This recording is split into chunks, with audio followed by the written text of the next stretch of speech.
আকাশটা কালো ঘন মেঘে ছেয়ে আছে। কিছুক্ষণের মধ্যে শুরু হলো মুষলধারে বৃষ্টি। সেই বৃষ্টিতেই পুকুর পাড়ে দাঁড়িয়ে আছে দুটো গাছ। আম গাছ এবং কলা গাছের মধ্যে ছিল অনেক ভালো বন্ধুত্ব। বন্ধু, অনেক দিন পর বৃষ্টি হলো। বৃষ্টির জল গায়ে পড়তেই মনে হচ্ছে, বৃষ্টির জল গায়ে পড়তেই নিজেকে সতেজ মনে হচ্ছে। ঠিক বলেছিস রে বন্ধু, আমার তো এই বৃষ্টি দেখে গান গাইতে ইচ্ছে করছে। পাগলা হাওয়ায় বাদল দিনে পাগলে মন জেগে ওঠে, লা লা লা লা লা লা লা লা। আরে থাম থাম, তোকে আর গান গাইতে হবে না। ভালোই হলো বৃষ্টি হয়ে। অনেক দিন হয় বৃষ্টির অভাবে শাখা প্রশাখাগুলো বাড়ছিল না। এবার সব ভালো হবে। এবার আমাদের গাছে ফুল ফল সব ধরবে। এদিকে বৃষ্টির মধ্যে টুনির পরিবার সেখানে উঠতে উঠতে চলে আসে। আমি যে একদম ভিজে গেছি, আমাকে যে নিরাপদ স্থানে যেতে হবে। আরে টুনি, এখানে তো দেখি জল পড়ছে, আমার গাও তো ভিজে যাচ্ছে। আমার গাছের পাতাগুলো তো ছোট্ট ছোট্ট, ওই জন্য তোমরা ভিজে যাচ্ছ। তোমরা আমার বন্ধুর কাছে যাও। কলা গাছ, ও কলা গাছ, তুমি এই পাখিদের একটু তোমার কাছে আশ্রয় দাও। তোমার পাতার নিচে তো একদম জলই পড়ে না। ঠিক আছে বন্ধু, তোমরা আমার গাছে এসো। এরপর পাখির পরিবারটি কলা গাছের কাছে গেল। এইভাবেই দুই গাছ বন্ধু বনের পাখিদেরকে সাহায্য করত। আম গাছে এবং কলা গাছের মধ্যে কিছু দিনের মধ্যেই ফুল আসে। ফুলে মৌমাছিরা এসে ভিড় জমায়। প্রজাপতিরা এসে আম গাছে বসে। দুই বন্ধু বনের সৌন্দর্যকে তাদের উদারতা এবং বন্ধুত্ব দিয়ে ভরিয়ে দিয়েছে। দেখতে দেখতেই দুই গাছেই ফুল থেকে ফল হয়ে যায়। বন্ধু, এবার তোর গাছে বেশ ফলন হয়েছে। এবার মালকিন তোর গাছের আম দেখলে বেশ খুশি হবে। শুধু আমার প্রশংসা করলে হবে, তোরও তো ভালো হয়েছে। এইদিকে আম গাছ এবং কলা গাছের মালকিন ছিল এক বৃদ্ধা। নাম তার ফুলবানু। সেই বৃদ্ধার কেউ ছিল না, তাই সে একাই একটি ছোট্ট কুড়ি ঘরে থাকতো। বেশি করে আম গাছের যত্ন নিতে হবে। আর আমের যে দাম, আম রোজগার করে বেশ ভালোই টাকা পাওয়া যাবে। আমের অনেক দাম বলে বৃদ্ধা দিন রাত শুধু আম গাছেরই যত্ন নিতে থাকে। বৃদ্ধা কলা গাছের খুব একটা যত্ন করত না। আম গাছে বৃদ্ধা সার দিত, জল দিত। বনের অন্যান্য পাখিরা এসেও শুধু আম গাছেরই প্রশংসা করত। পারুল, তাড়াতাড়ি আম খা, বৃদ্ধা চলে এলে আর আম খেতে পারবি না। কি সুস্বাদু আম, আমে তো রসালো বলেই ফলের রাজা আম। সত্যি মা, এই আমগুলো খুবই মজা। ফলের রাজা আম এই নামটা যে দিয়েছে তারা ঠিকই করেছে। আম হলো ফলের রাজা। এরপর সুখী এবং পারুল আম খেয়ে সেখান থেকে চলে যায়। আর আমের এত প্রশংসা শুনে আম গাছ অনেক খুশি হয়ে যায়। আমার ফলে এত কদর, আমি হলাম আমের রাজা, ভাবতে বড় অবাক লাগছে।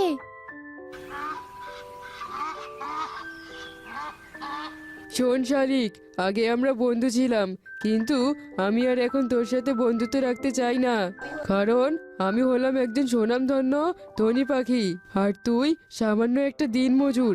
বনে আমার একটা সম্মান আছে। একজন দিনমজুরের সাথে বন্ধুত্ব রাখলে আমার সম্মান কমে যাবে। তাই আমি আর তোর সাথে বন্ধুত্ব রাখবো না। ধনী গরিবের কখনো বন্ধুত্ব হয় না, বুঝেছিস? কিন্তু কালু, কোনো কিন্তু নয়, আমি এখন চললাম। পাখি দুটো যা বললো সেটা তো একদম সত্য। আমি হলাম ফলের রাজা, বাজারে আমার কত দাম, মালকিন আমাকে কত না যত্ন করে। আর আমার বন্ধু কিনা কলা গাছ। বনের পাখিরা যদি জানে এই কলা গাছের সাথে আমার বন্ধুত্ব, তাহলে তো আমার দাম কমে যাবে। না, আমি কিছুতেই কলা গাছের সাথে বন্ধুত্ব করব না। ধীরে ধীরে আম গাছের আচরণে পরিবর্তন আসতে থাকে এবং আম গাছ খুবই অহংকারী হয়ে ওঠে। বন্ধু, তুই আজকাল কেমন জানি হয়ে গেছিস, আমার সাথে কথাই বলিস না।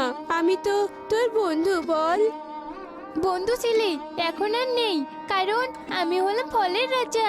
আমি রাজা হয়ে সামান্য একটা সস্তা গাছের সাথে আমি বন্ধুত্ব রাখতে চাই না। তুই আমার সাথে একদম কথা বলবি না, তোর সাথে কথা বললে আমার কদর কমে যাবে, বুঝলি? বন্ধু, এত অহংকার ভালো না। আজ আমাকে তুচ্ছ করছিস, একদিন আমি তোর কাজে আসবো। সামান্য একটা কলা গাছ কিনা আমার কাজে আসবে?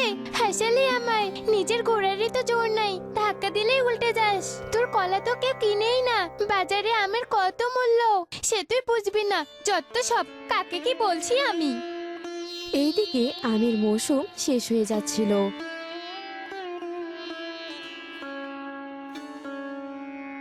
বৃদ্ধা আম গাছ থেকে সব আম আস্তে আস্তে পেরে খালি করে নিচ্ছিল। বৃদ্ধা সেই আমগুলো বাজারে নিয়ে গিয়ে বিক্রি করে। দেখতে দেখতেই বেশ কিছুদিন কেটে যায়। গাছে গাছে আবারও ফুল ফোটে। একদিন মৌমাছির রানী তার দল নিয়ে আম গাছের কাছে আসে। শোনো তোমরা, এই গাছটা অনেক সুন্দর, আমরা বরং এই গাছটাতেই আমাদের চাক তৈরি করি। এ কি বলছো তোমরা? একদম আমার ডালে আসবে না, যাও যাও বলছে, তোমরা যাও এখান থেকে। তোমরা আমার ডালেই তোমাদের চাক তৈরি করো, আমার কোনো সমস্যা নেই। এরপর মৌমাছির রানী কলা গাছেই তাদের চাক তৈরি করে। আরে আরে, এখানে এসো, আম গাছে অনেক মুকুল ধরেছে, তাহলে ভালোভাবে ফুলের সুবাস ও মধু নিতে পারবে। প্রজাপতি আম গাছের কাছে আসতেই আম গাছ রেগে যায়, আর সে প্রজাপতিদের দূর দূর করে তাড়িয়ে দেয়। আম গাছ তার ধারের কাছে কাউকে আসতে দেয় না। ফলে আম গাছের পরাগায়ন ঘটে না, যার কারণে আম গাছের সব ফুল ঝরে যায়। আর এদিকে কলা গাছের কলার ফলন অনেক ভালো হয়। আম গাছের অহংকারের ফলে আম গাছের পরাগায়ন ঘটে না, আর তার ফলও ধরে না। দূর দূর ওই আম গাছ রেখে কি লাভ? এই আম গাছ তো আমার কোনো কাজে আসছে না, এ তো কোনো ফলনই দিচ্ছে না, একে রেখে আর আমি কি করব? এই গাছ কাটার জন্য আজকেই কাটুরিয়াকে ডাকতে হবে। এরপর বিকেল হতেই বৃদ্ধা কাছুরিয়াকে ডেকে নিয়ে আসে।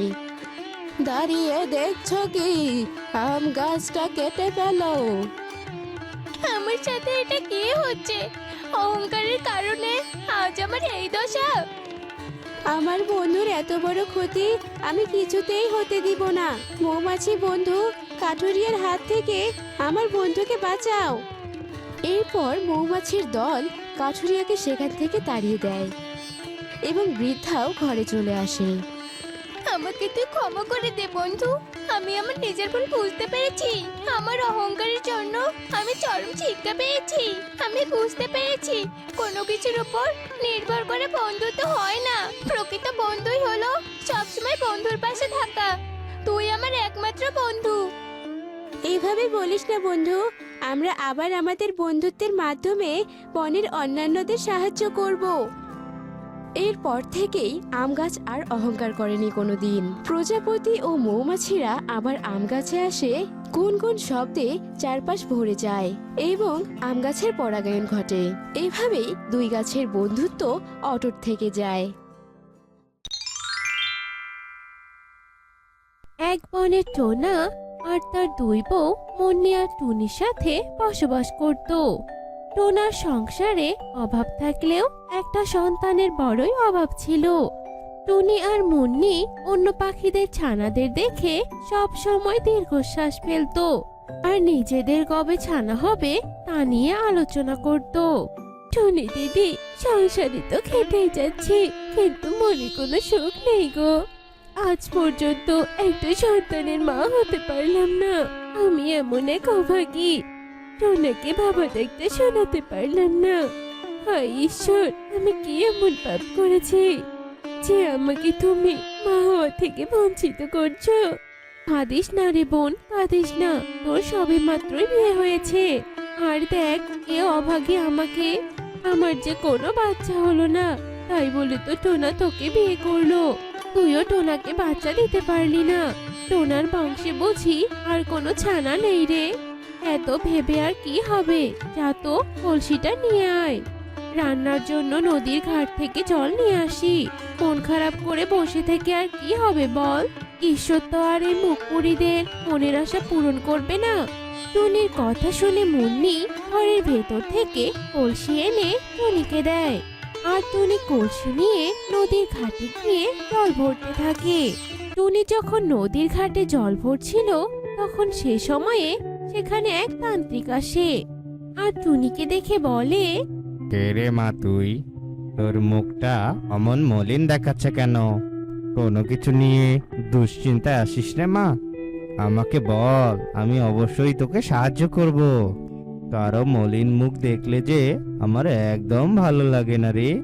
বাবা, যদি আপনি আমার কষ্ট দূর করতে চান তাহলে এমন একটা উপায় বলে দিন যেটা করলে আমার সন্তান হবে। একটা সন্তানের জন্য উপরওয়ালার কাছে কত কান্নাকাটি করেছি, তবুও উপরওয়ালা আমাকে কোনো সন্তান দেয়নি। আপনি পারবেন বাবা আমাকে একটা সন্তান এনে দিতে? আমার মা ডাক শোনার জন্য যে মনটা বড়ই ব্যাকুল হয়ে আছে। টুনির কথা শুনে তান্ত্রিকের মনে অনেক দয়া হয়। এরপর তান্ত্রিক টুনির মাথায় হাত রেখে আশীর্বাদ করে আর বলে, যা রে মা, তোকে আমি আশীর্বাদ করলাম।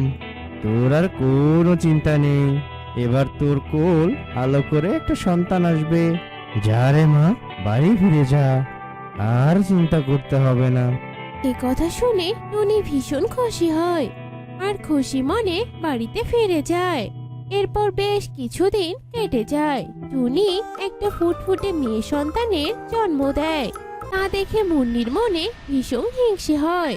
তখন মুন্নি বলে, আমার আগে ওই টুনি মা হয়ে গেল না, এ কিছুতেই হতে পারে না।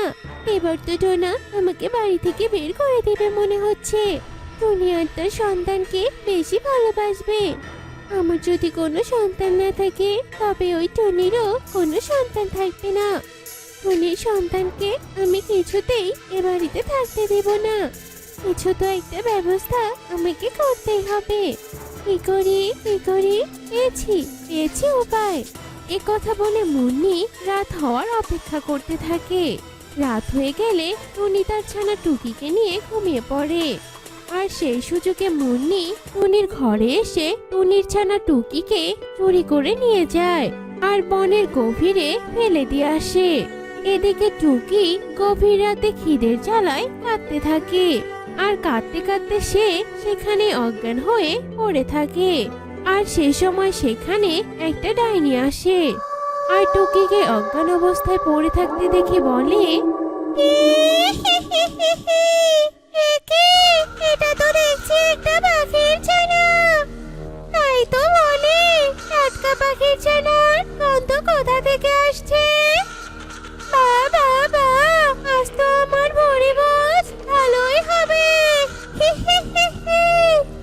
এই পাখির ছানার রক্ত আমি শরবত বানিয়ে খাবো, মাথা চিবিয়ে চিবিয়ে খাবো। আহা, কতদিনের আশা ছিল আমার, এমন একটা ছোট্ট পাখির ছানা খাবো। আজ আমার সেই আশা পূরণ হবে। যাই একে আমার গোপন গুহাতে নিয়ে যাই। এ কথা বলে ডাইনি টুকিকে নিয়ে তার গোপন গুহায় চলে যায়। আর টুকিকে যেই না ধরে খেতে যাবে তখনই টুকির জ্ঞান ফিরে আসে। তখন টুকি কাঁদতে কাঁদতে বলে, তুমি কি আমার মা? মা, ও মা, আমার না অনেক খিদে পেয়েছে, তুমি আমাকে খাবার দাও না মা। আমি খাবো। কিছুক্ষণ আগে আমি স্বপ্ন দেখেছি জানো তো মা, যে আমি একটা বনের মধ্যে পড়ে আছি আর খিদে জ্বালায় কাঁদতে কাঁদতে অজ্ঞান হয়ে গেছি। চোখ খুলে আমার সত্যি সত্যি খিদে পেয়ে গেছে মা। তুমি চুপ করে আছো কেন? দাও আমাকে খেতে দাও তো। টুকির এমন আদরের কথা শুনে ডাইনির মনে অনেক মায়া হয়। আহারে, ছানাটা কত ভালো মনের। সে জানে না যে আমি তার মা নই। আমার মতো একটা খারাপ ডাইনিকে সে মা বলে ডেকেছে। আমি আমি তাকে কিছুতেই খেতে পারবো না। আমাকে তো কেউ দেখতেই পায় না, সবাই আমাকে দেখে ভয়ে পালিয়ে যায়। সেই জায়গায় এই ছানা ভয় পাওয়ার বদলে আমাকে মা বলে ডেকেছে। এতটুকু সময়ে ছানাটার মায়ায় পড়ে গেছি। না, একে আর আমি খাবো না। আজ থেকে এ আমার সন্তান। একে আমি নিজের কাছেই রেখে দিব। দিচ্ছি মা, দিচ্ছি। আমি তোকে এক্ষুনি খাবার দিচ্ছি। আহারে, তোর বুঝি বড্ড খিদে লেগেছে রে মা। শোন মা আমার, কাঁদিস না। এ কথা বলে ডাইনি টুকিকে কিছু ফল খেতে দেয়, আর টুকি তা গপ গপ করে খেতে থাকে। এভাবে বেশ কিছুদিন কেটে যায়। টুকি আস্তে আস্তে বড় হয়ে ওঠে। একদিন, মা টুকি, তুই একটু গুহায় থাক মা, আমি একটু বাহিরে খাবার সংগ্রহ করে নিয়ে আসছি। একদম বের হবি না কিন্তু, তোর বিপদ হতে পারে। আমি ফিরে না আসা পর্যন্ত এখানে চুপটি করে থাকবি। না মা, প্রতিদিন তুমি আমাকে একা রেখে বাহিরে চলে যাও। বাড়িতে একা একা থাকতে আমার একদম ভালো লাগে না। আজ আমিও তোমার সাথে যাব। তুমি তো আমাকে এখান থেকে বের হতেই দাও না। আচ্ছা মা, একটা কথা বলি তোমাকে। তুমি দেখতে আমার মতো নও কেন? আর তুমি এমন দেখতে কেন বলো তো মা? আর তোমার কথাগুলো কেমন ভয়ঙ্কর, আমার যে খুব ভয় লাগে মা। ছোট থেকে তোকে এত বড় করলাম এসব কথা শোনার জন্য। এখন বড় হয়ে আমারই মুখের উপর তর্ক করিস? তুই আমার মতো দেখতে হসনি তো কি হয়েছে? তুই তোর বাবার মতো দেখতে হয়েছিস। আর আমার কণ্ঠ এমনই। আর তোর কণ্ঠ ভালো কারণ তোর বাবার কণ্ঠ ভালো ছিল। আমি তোকে বাহিরে নিয়ে যাব না মানে নিয়ে যাব না। মায়ের কথা শোন টুকি। না না না, আমি তোমার কোনো কথাই শুনবো না। চলো না, আজকে আমাকে নিয়ে চলো না মা। ও মা, এই গুহার মধ্যে আমার একদম ভালো লাগে না মা। টুকি আর তার ডাইনি মা যখন এভাবে তর্ক করছিল, সে সময় গুহার পাশ দিয়ে কবুতর আর যোগু কাক হেঁটে যাচ্ছিল। যোগু কাক আর কবুতর গুহার ভেতরে টুকির গলার আওয়াজ শুনছিল আর বলে, কি গুহার ভেতর থেকে একটা বাচ্চার শব্দ শুনতে পাচ্ছি। যজ্ঞ দাদা, এই গুহার ভিতর বাচ্চা আসলো কোথা থেকে? চলো তো গিয়ে দেখি ভিতরে বাচ্চাটা কি করে। এ কথা বলে যোগু কাক গুহার দরজায় গিয়ে ডাকতে থাকে। ভিতরে কে আছো? বাইরে আসো। তুমি কি কোনো বিপদে পড়েছো? ভয় পেও না, আমি তোমাকে সাহায্য করব। কে আছো? বাইরে এসো। যোগু কাক যখন এভাবে বাইরে থেকে ডাকছিল, তা ডাইনি শুনে ফেলে আর একাই বাহিরে চলে আসে। যোগু কাক ডাইনিকে দেখে ভীষণ ভয় পেয়ে যায়। তখন ডাইনি যোগু কাককে বলে, ভিতরে আমার মেয়ে আছে, তুই ওকে ডাকছিস কেন? তোর কি মরার শখ হয়েছে? যেই আমার মেয়েকে এই গুহার ভেতর থেকে বের করতে চাইবে, তাকেই আমি শেষ করে দিব। ওকে আমি কিছুতেই বাহিরের দুনিয়ায় আনবো না। ও আমার আসল সত্যিটা জেনে গেলে কিছুতেই মা বলে আমাকে মেনে নিবে না। এ কথা বলে ডাইনি যোগু কাকের গলা চেপে ধরে, আর গলা চেপে ধরেই যোগু কাককে মেরে ফেলে। আর এ দেখে কবুতর ভয়ে সেখান থেকে পালিয়ে যায়। এদিকে টুকিও বাহিরে চলে আসে, আর যোগু কাকের মৃত দেখে টুকি বলে, কি এই পাখিটা মরে গিয়েছে নাকি? আরে একে দেখে তো একদম আমার মতো লাগছে। সত্যি করে বলো না মা, তুমি কে? তুই আমাকে সন্দেহ করছিস? নিজের মাকে সন্দেহ করছিস? আয় ভেতরে আয় বলছি। এ কথা বলে ডাইনি টুকিকে গুহার ভেতরে নিয়ে যায়। এদিকে কবুতর সেখান থেকে পালিয়ে গিয়ে তান্ত্রিককে ডেকে আনে। তান্ত্রিক সহ বনের সব পাখিরা গুহার সামনে এসে উপস্থিত হয়, আর তান্ত্রিক মন্ত্রতন্ত্র দিয়ে ডাইনিকে আহ্বান করতে থাকে। আয় আয়, কোন ডাইনি ভেতরে আছিস? বেরিয়ে আয়। এক্ষুনি এই গুহা থেকে বেরিয়ে আয় বলছি। তান্ত্রিক ডাইনিকে আহ্বান করার সাথে সাথে ডাইনি গুহা থেকে বেরিয়ে আসে আর ডাইনির সাথে টুকিও বাহিরে বেরিয়ে আসে। তান্ত্রিক ডাইনিকে বলে, তুই যে ছানাকে আটকে রেখেছিস ওই ছানাকে ফেরত দিয়ে দে। ওটা তো পাখির ছানা, আর তুই একটা ডাইনি।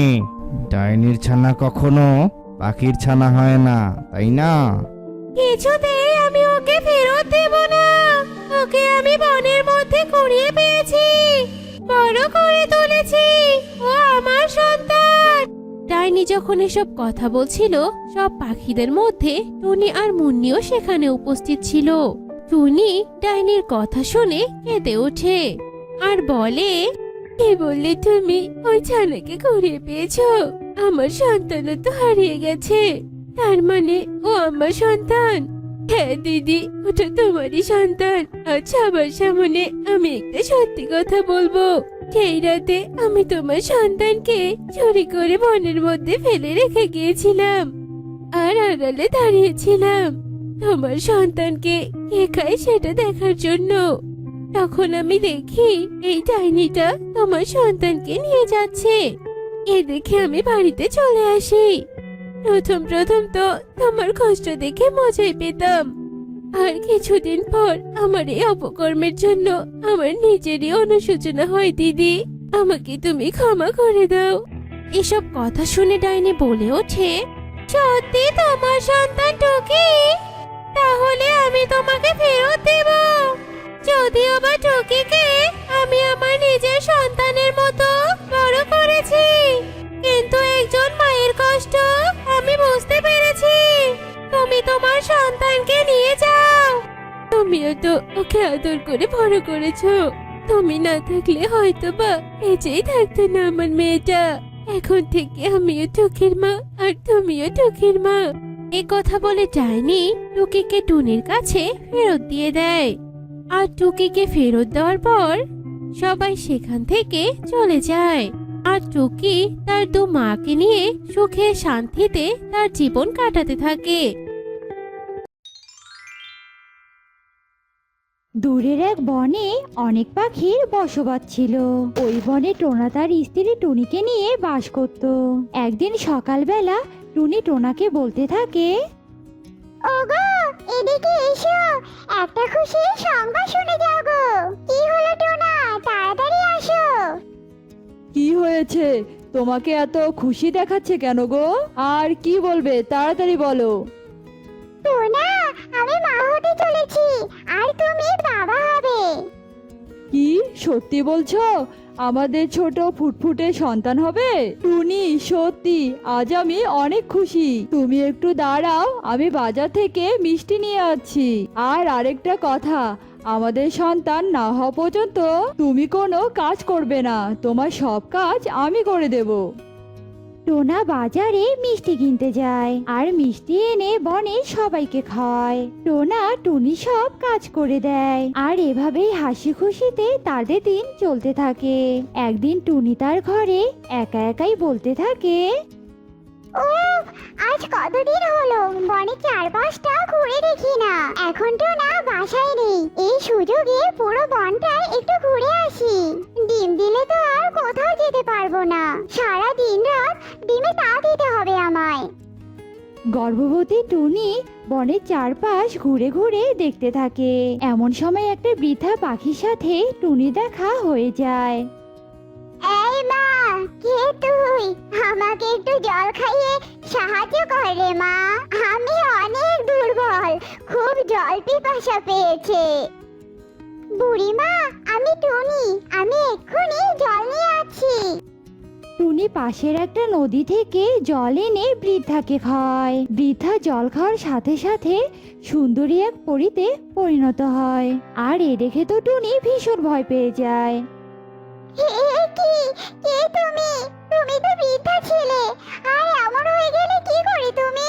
তুমি আমার কোনো ক্ষতি করো না, আমি যে গর্ভবতী। তুমি ভয় পেও না, আমি তোমার কোনো ক্ষতি করব না। আমি একটা পরী, একটা দুষ্টতান্ত্রিক আমাকে অভিশাপ দিয়ে বৃদ্ধা বানিয়ে দিয়েছিল, আর তুমি আমাকে জল খাইয়ে অভিশাপ থেকে মুক্ত করেছো। এখন বলো তুমি আমার কাছ থেকে কি চাও? আমার কিছু লাগবে না পরি, আমি যে তোমাকে অভিশাপ থেকে মুক্ত করতে পেরেছি এটাই আমার খুব ভালো লাগছে। তুমি শুধু আমার গর্ভে ডিমের জন্য আশীর্বাদ করো। তুমি সত্যি অনেক ভালো পাখি, তবে আমি তোমাকে খালি হাতে ফেরাবো না। আমি তোমাকে অনেক বড় একটা পুরস্কার দিব। তোমার পেটে যে ডিমটা আছে, যে ডিম থেকে যে সন্তান হবে সে হবে জাদু শক্তি সম্পূর্ণ। তোমার সন্তান ইচ্ছে করলেই মুখ থেকে সোনা ঝরাতে পারবে। পরি এসব কথা বলে টুনির পেটের ডিমটাকে জাদু করে আর টুনির কাছ থেকে বিদায় নিয়ে চলে যায়। পরির আশীর্বাদে টুনি অনেক খুশি ছিল আর টুনিও ওখান থেকে বাড়ির দিকে রওনা দেয়। রাস্তায় টুনির সাথে গর্ভবতী কণিকার দেখা হয়ে যায়। কি ব্যাপার টুনি, তোকে এত হাসি খুশি দেখাচ্ছে কেন? টুনি খুশিতে আত্মহারা হয়ে পরির সব কথা কণিকাকে বলে। টুনির মুখে এসব কথা শুনে কণিকা মনে মনে বলতে থাকে, কি বলছে এসব? টুনির পেটে ডিম এত শক্তিশালী হবে? ওই ডিমটাকে যদি আমার ডিমের সাথে বদল করি তাহলে টুনির পেটে সন্তান হবে আমার সন্তান, আর আমি হব অনেক ধনী। আজ থেকে টুনির উপর আমার নজর রাখতে হবে। কি হলো দিদি, কি ভাবছো এমন করে শুনি? আমি ভাবছি তুই আর আমি একই দিনে ডিম দিব, তারপরে আমাদের সন্তানরাও একই দিনে পৃথিবীতে আসবে। কি মজাটাই না হবে, তাই না রে? হ্যাঁ দিদি, আমি অনেকক্ষণ হয় বাড়ি থেকে বেরিয়েছি, এবার আমাকে যেতে হবে। আমি চললাম গো। এরপর টুনি ওর বাড়িতে চলে আসে। কণিকা টুনির উপর নজর রাখতে থাকে আর এভাবে বেশ কয়েকটা দিন কেটে যায়। এরপর একদিন কণিকার টুনি একটা একটা করে ডিম দেয়। কণিকা সুযোগ বুঝে টুনির ডিমের জায়গায় ওর ডিম রেখে আসে আর টুনির ডিমটা নিজের কাছে নিয়ে আসে। টুনি ডিম বদলের কথা কিছুই বুঝতে পারে না। কণিকা টুনির ডিমে তা দিতে থাকে আর বলতে থাকে, কি বোকা টুনি রে বাবা, ডিম বদলের কথা কিছুই বুঝতে পারলো না। যেদিন টুনির এই ডিম থেকে ছানা বের হবে তখন আমি ওর কাছ থেকে অনেক অনেক সোনা নিয়ে ওকে বাড়ি থেকে তাড়িয়ে দেব, আর আমি হব সব থেকে ধনী। এভাবেই বেশ কিছুদিন কেটে যায়। অবশেষে দুজনের অপেক্ষার অবসান ঘটিয়ে টুনির ডিম থেকে কণিকার ছানা বের হয় আর কণিকার ডিম থেকে টুনির ছানা বের হয়। টুনি তার ছানাকে দেখে বেশ অবাক হয়ে যায় আর টোনা তো ছানাকে দেখে টুনিকে ভুল বুঝতে শুরু করে। কি ব্যাপার টুনি, এটা তো আমার ছানা নয়, সত্যি করে বলো এটা কার ছানা? সোনা, তুমি এসব কি বলছো? এই ছানা আমাদের টিম থেকে বেরিয়েছে, আর আমিও বুঝতে পারছি না এই ছানা এত কালো হলো কি করে। অন্যের সাথে মুখ পুড়িয়ে এখন বলছিস তুই কিছুই জানিস না? তোর মতন বেয়াদব কলঙ্কিনীর জায়গা আমার বাড়িতে হবে না, তোকে আমি তাড়িয়ে দিব। এক্ষুনি আমার বাড়ি থেকে চলে যা। টোনা এভাবেই টুনিকে রাগ দেখাতে থাকে। অন্যদিকে কণিকা টুনির ছানাকে বলতে থাকে, এই ছানা আমাকে অনেক অনেক সোনা দে যাতে আমি অনেক ধনী হই। কি হলো, দেরি করছিস কেন? সোনা দে, সোনা না দিলে আমি তোকে মেরেই ফেলবো। সোনা দে বলছি। কণিকা সোনা চাইতেই থাকে কিন্তু টুনির ছানা কিছুতেই সোনা দেয় না। অন্যদিকে টুনি অনেক কান্না করে আর বলতে থাকে, কেন পরি, তুমি আমার সাথে কেন এমনটা করলে? আমি তো তোমাকে সাহায্য করেছিলাম আর তুমি কিনা আমাকে কলঙ্কিনী উপহার দিলে। আমি তোমাকে কোনোদিনও ক্ষমা করব না পরি, কোনোদিনও ক্ষমা করব না। টুনির কথা উপর থেকে পরি সব শুনতে পায়। এরপর পরি ওখানে চলে আসে আর বলতে থাকে, আমি তোমাকে ঠকাইনি টুনি, তোমার ডিমটা কণিকা কাক তার ডিমের সাথে বদল করেছে সোনা পাওয়ার লোভে। কণিকা কাক, আমি তোকে ছাড়বো না। পরি চলো, ওই কণিকা কাককে শাস্তি দিতে হবে। ওরা কণিকার বাড়িতে যায় আর বলতে থাকে, লোভী কণিকা, আমার ডিম বদল করে এখন সোনা চাইছিস তাই না? তোকে আজ আমি উচিত শিক্ষা দিব। পরি, কণিকা কাককে শাস্তি দাও তুমি। পরীকে দেখে কণিকা ভয় পেয়ে যায় আর বলতে থাকে, টুনি, বোন, আমাকে ক্ষমা করে দে। আমি আর কখনো এমন লোভ করব না। আমার সন্তান আমাকে দিয়ে দে, আর তোর সন্তান তুই নিয়ে যা। এরপর টুনি কণিকা কাককে ক্ষমা করে দেয়। এরপর টুনি, টোনা আর তাদের ছানাকে নিয়ে তারা বেশ সুখে শান্তিতে দিন কাটাতে থাকে।